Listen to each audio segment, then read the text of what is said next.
choy pour nous. Maman sourire nous. Fait qui choy pour nous. Aïe, ou qu'on aime c'est tout. À la moins pas de travail. Ou m'en pour payer caille, mais pour des ou des pour jeune l'argent. Maman sourire oui. Fait qui choy pour nous. Maman sourire oui. Fait qui choy pour nous.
Allô ma titi, on fait trop bagaille ma titi.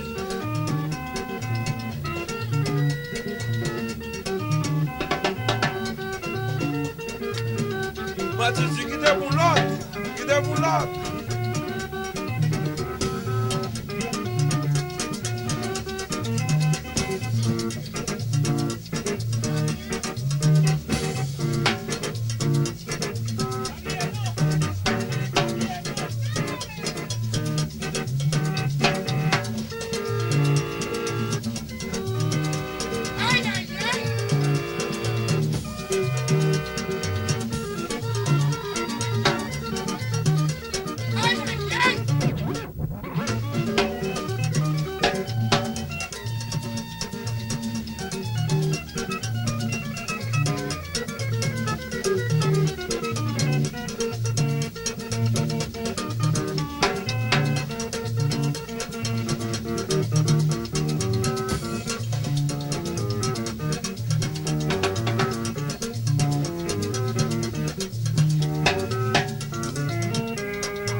jeunesse.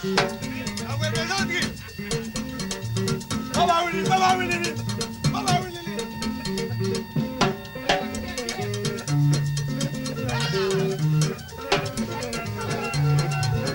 À la bagaille. À la bagaille. Hop, frère.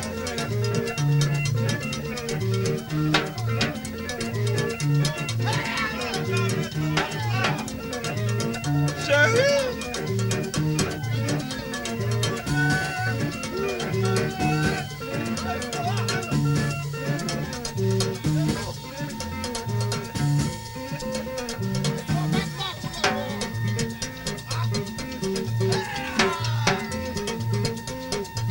Ma Titi, on fait trop de bagaille, ma Titi.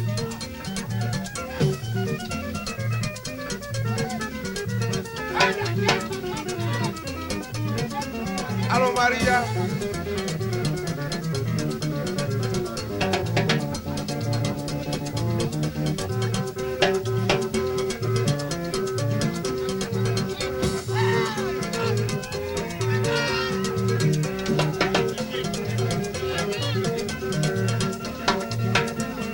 Allô, allô. Ici, la MBK. La MBK honnête.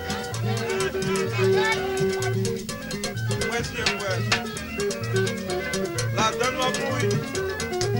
Vous êtes nos steaks, ma Titi.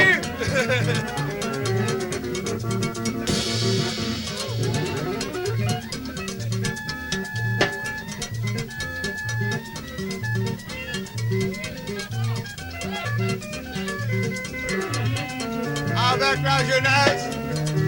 Après plaisanterie.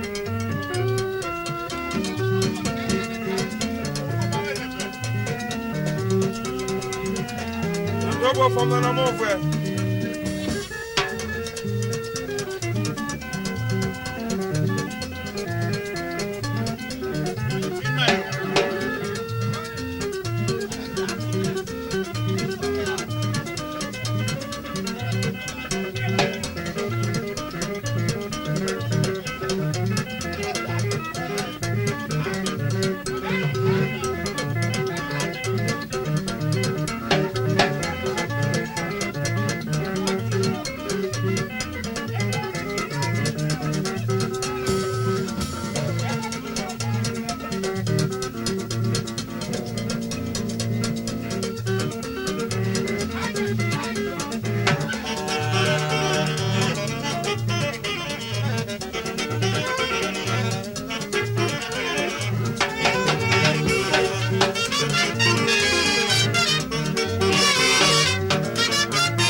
Chinois, chinois.